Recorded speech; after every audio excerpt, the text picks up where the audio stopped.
Hello everyone. Today we're going to explore our credit onboarding use case.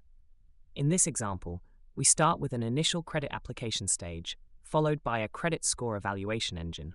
Depending on the results, the application can proceed to an automatic approval or require manual validation by an analyst.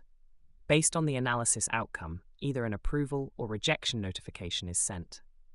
Let's demonstrate a sample form built in Abstra. We'll fill in the email field and select a reason for the loan from a drop-down menu. Next, we'll input a hypothetical monthly income and the company where the applicant works.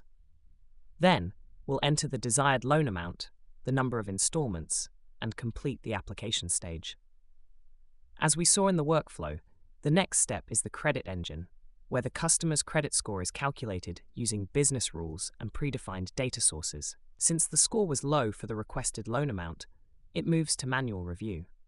This step requires login, as it's allowed only for specific, predetermined individuals in our project. After logging in, we see a summary of the application with information for making an approval or rejection decision. In this example, I'll approve it, so we can see the next stage where a confirmation email is sent to the applicant, thus concluding our demonstration. And that's it.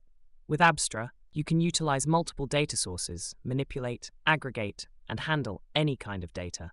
It's also possible to include a human in the loop, as in this example, for internal validations within the workflow. It suits your tech stack, integrating with any system, even legacy ones, and communication can be sent via email, Slack, Discord, Teams, and more. Thank you for watching. If you have more questions, please contact us on the Discover server